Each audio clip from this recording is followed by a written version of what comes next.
No episódio passado, a gente conheceu Mary Parker Follett, a mulher que Peter Drucker chamou de profetisa da gestão, décadas depois de ela ter morrido sem reconhecimento algum. Hoje eu quero te apresentar outra mulher, contemporânea de Follett, que viveu um apagamento parecido, mas por um caminho diferente. O nome dela é Lillian Gilbert. E se você já ouviu falar de estudo de tempos e movimentos, você já ouviu falar, ainda que sem saber, do trabalho dela. Porque, por décadas, o que ela pesquisou, escreveu e descobriu foi creditado a outra pessoa, ao marido dela, Frank Gilbert. Lillian tinha doutorado em psicologia.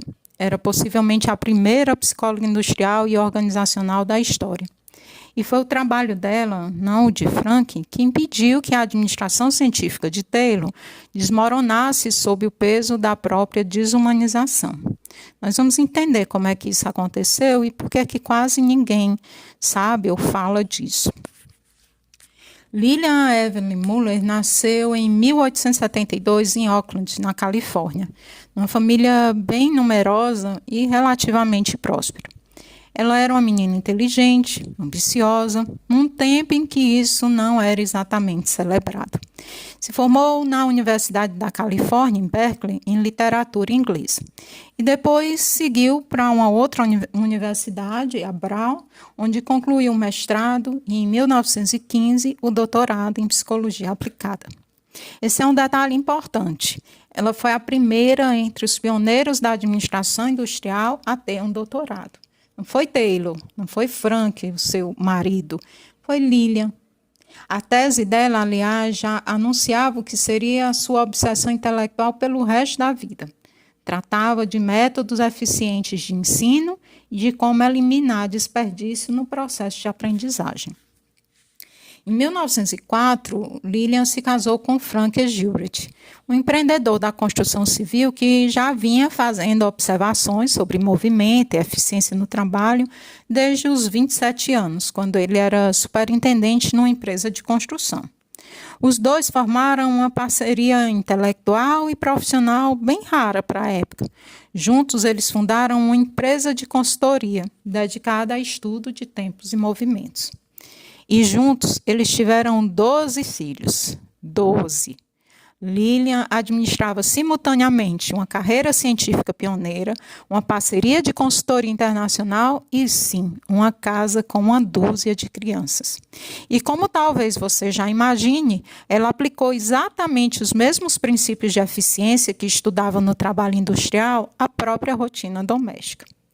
Esse início já merece ali a nossa pausa de reflexão. A Lillian Gilbert não era uma mulher que ficou em segundo plano por falta de capacidade. Pelo contrário, ela tinha a formação mais avançada de todo o grupo de pioneiros da administração científica. O que ela não tinha era visibilidade equivalente à sua competência. E isso, como vamos ver, não foi acidente. Foi uma questão estrutural.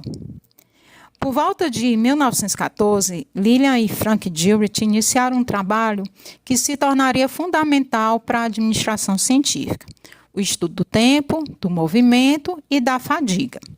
A pergunta que guiava essa pesquisa era simples de enunciar, mas era complexa de responder. Por que os trabalhadores se cansam? E o que esse cansaço faz com a produtividade? Frank trazia a experiência prática da construção civil e a engenhosidade técnica. Ele inventou dispositivos como andaimes móveis, misturadores de concreto, esteiras transportadoras, sempre com o objetivo de eliminar movimento desperdiçado. Mas foi a Lillian quem trouxe a base científica que faltava.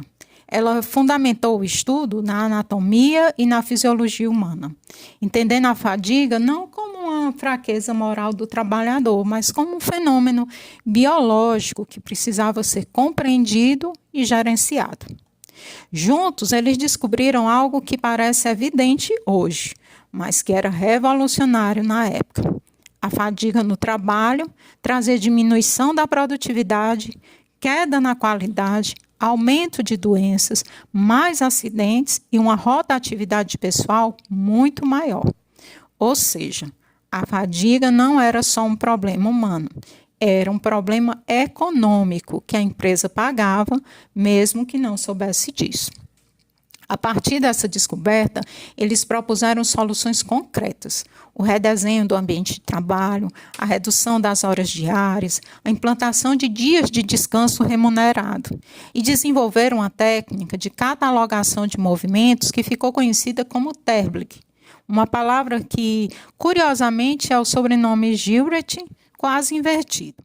Cada Terblick representava uma unidade básica de movimento, como pegar, soltar, inspecionar, permitindo decompor qualquer tarefa em seus elementos mais simples para identificar onde havia desperdício.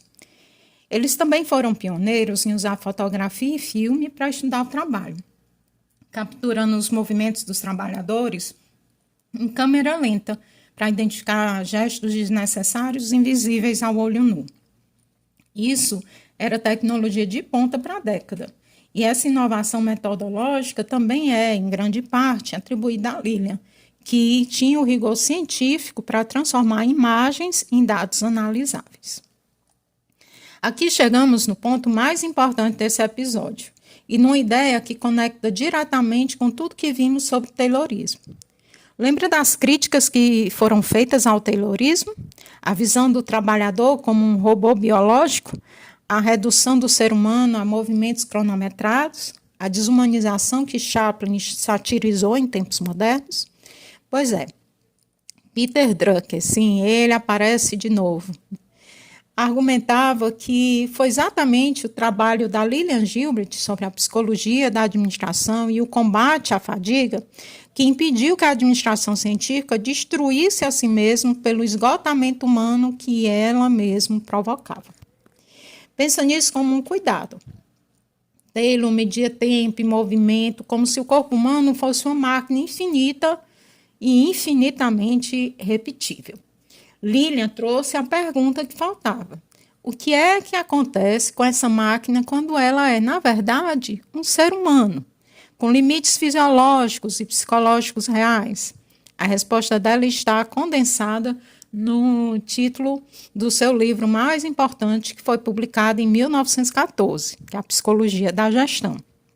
Nesse trabalho, ela investigava os aspectos psicológicos da administração científica, incorporando conceitos de individualidade do trabalhador a um campo que até então só enxergava processos. Essa contribuição teve um nome técnico depois. Ela é considerada a primeira psicóloga industrial e organizacional de verdade. A integração entre os processos psicológicos e mentais com os estudos de tempo e movimento foi a contribuição mais duradoura da Lilian Gilbert para a administração. E aqui, mais uma reflexão que eu deixo com você. Toda vez que uma organização hoje falar em bem-estar no trabalho, saúde mental corporativa, prevenção de burnout, ergonomia, balanço entre a vida pessoal e profissional, está, ainda que sem saber, retomando o fio que a Lilian Gilbert começou a tecer em 1914. A ideia de que produtividade sustentável exige cuidar do ser humano que produz e não só do processo que ele executa, não é uma invenção do RH moderno, recente. Tem mais de 100 anos e tem nome de mulher. Até 1924, o trabalho do casal Gilbert era assinado em conjunto. Mas havia uma assimetria silenciosa por trás dessa assinatura compartilhada. O mercado e a imprensa da época atribuíam a genialidade técnica e matemática a Frank, relegando Lilian a um papel secundário de esposa que auxiliava. Ignorava-se convenientemente que ela era a detentora do doutorado e que boa parte da fundamentação científica e psicológica do trabalho do casal vinha diretamente dela. Em 1924, o Frank morreu de repente, de um ataque cardíaco. A Lilian ficou viúva, com uns 12 filhos para criar, o mais velho ainda adolescente, e ela tentou fazer o que parecia óbvio: continuar a empresa de consultoria, manter os contratos com as grandes indústrias metalúrgicas e de construção civil que o casal já atendia. Mas as empresas cancelaram os contratos, não por uma insatisfação com a qualidade do trabalho, não por algum motivo técnico. Cancelaram puramente porque não aceitavam ser coordenadas por uma mulher dentro do chão de fábrica. O boicote foi direto, declarado e definitivo.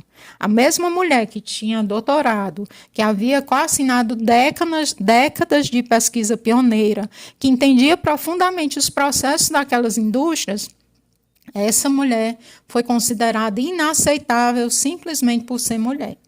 Esse é o ponto exato onde a história de Lillian se conecta e se distingue da história de Follett, que contamos no episódio anterior. Follett foi marginalizada por estar fora do clube corporativo desde o início, vinha do trabalho social, então nunca foi vista como uma das deles. Lillian estava dentro do clube, era uma parceira reconhecida, coautora de pesquisas influentes, e ainda assim, no momento em que precisou ficar sozinha à frente do próprio nome, a porta foi fechada na cara dela. Caminhos diferentes, mesmo destino, o apagamento. Diante do boicote da indústria pesada, Lillian precisava sustentar a família e ela fez o que pôde fazer. Migrou sua pesquisa e sua consultoria do ambiente industrial para o ambiente doméstico. Passou a estudar cozinhas, eletrodomésticos, o design de espaços residenciais, sempre aplicando os mesmos princípios de eficiência e redução de fadiga que havia desenvolvido para as fábricas. Foi uma decisão de sobrevivência, não de preferência, mas teve uma consequência dupla e irônica. Por um lado, ela produziu contribuições reais e duradouras. O design ergonômico de cozinhas modernas, com bancadas em altura adequada e organização em fluxo de trabalho, o famoso triângulo de trabalho entre fogão, pia e geladeira, que ainda orienta arquitetos hoje, vem diretamente dessa fase da carreira dela. Ela trabalhou, inclusive, numa pesquisa de marketing para Johnson & Johnson em 1926 e desenvolveu soluções práticas para tornar cozinhas mais acessíveis para pessoas com deficiência física. Um pioneirismo em inclusão que quase ninguém menciona. Por outro lado, e aqui está a parte triste dessa história, essa mudança de foco deu à academia e aos empresários da época uma desculpa fácil para diminuir o peso dela. O trabalho científico de Lillian Gilbert passou a ser rotulado como assunto de dona de casa, não como engenharia industrial de ponta, mesmo sendo exatamente isso, só que aplicado a um contexto diferente. O mesmo rigor metodológico que era respeitado quando aplicado a uma fábrica de aço foi tratado como trivial quando era aplicado a uma cozinha. Essa é uma outra reflexão que vale levar para a vida profissional, independente do gênero. O valor de um trabalho não deveria depender do prestígio do contexto onde ele é aplicado, mas na prática, durante décadas, dependeu. E ainda depende, em muitos lugares. Reconhecer isso é o primeiro passo para não reproduzir o mesmo padrão quando você estiver um dia avaliando o trabalho de outras pessoas. Apesar de tudo, Lillian Gilbert continuou trabalhando, pesquisando, ensinando e palestrando pelo resto da vida longa que teve. Morreu em 1972, aos 93 anos. E sua influência, mesmo invisibilizada, está em lugares que talvez você nunca tenha associado a ela. Toda vez que você entrar numa cozinha bem planejada, onde fogão, pia e geladeira formam um triângulo eficiente de movimento, você está lá se deparando com uma ideia de Lillian Gilbert. E toda vez que uma empresa falar sobre ergonomia no ambiente de trabalho, você está retomando o fio que ela e Franklin começaram. Toda vez que discutir prevenção de fadiga, balanço entre vida pessoal e profissional, saúde mental no trabalho, como questão de produtividade, não só de bondade corporativa, isso tem raiz direta na psicologia da gestão, que ela formulou em 1914. E ela teve um reconhecimento que Follett, infelizmente, não teve em vida. Foi consultora de presidentes americanos. em temas de defesa, produção, reabilitação de pessoas com deficiência. Foi a primeira mulher eleita para a Academia Nacional de Engenharia. Recebeu medalhas, mas mesmo com esse reconhecimento tardio, o nome dela continua muito menos conhecido do que o de Taylor, Fayol, ou até do próprio Franklin, seu marido, cujo nome carregou o trabalho dela por décadas antes que ela pudesse reivindicar o seu próprio nome. A pergunta que fica, e que eu deixei no episódio sobre Follett e repito aqui, é: quantas outras Lillians existem na história da administração cujo trabalho foi creditado a outra pessoa, ou rotulado como menor por causa do contexto onde foi aplicado?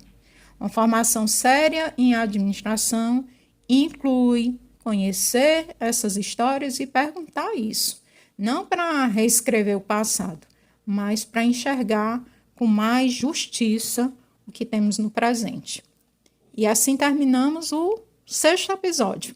Junto com o episódio anterior sobre Mary Parker Follett, acho que a gente formou aqui um par importante. 2 mulheres, 2 caminhos de apagamento diferentes, a mesma conclusão. A história da administração que aprendemos nos livros, às vezes é incompleta. A gente conheceu Lillian Gilbert, doutora em psicologia, mãe de 12 filhos, parceira intelectual do Frank Gilbert nos estudos de tempo, movimento e fadiga. Entendemos como a psicologia que ela trouxe impediu que a administração científica de Taylor colapsasse sobre o próprio peso da desumanização. Vivemos com ela o momento em que ela foi viúva, boicotada pela indústria pesada, simplesmente por ser mulher. Vimos a resignação estratégica que a levou ao ambiente doméstico e que produziu, com isso, contribuições reais que foram ainda assim diminuídas. E fechamos com o legado que está ali em toda a cozinha bem planejada, em toda a discussão sobre ergonomia e bem-estar no trabalho. No próximo episódio, a gente volta para o fio principal da nossa história e encontra Elton Mayo, o homem que entrou nas fábricas para confirmar Taylor e saiu com a descoberta de que gente não é máquina. Os experimentos de Hawthorne, o nascimento formal da Escola das Relações Humanas e, de certa forma, a confirmação institucional de tudo o que Follett e Gilbert já vinham dizendo, cada um à sua maneira, desde os anos de 1910 e 1920. Também acredito que vai ser uma boa prosa. Se esses 2 episódios sobre mulheres esquecidas da administração forem importantes para você, compartilha com quem também merece conhecer essa parte da história. Até a próxima.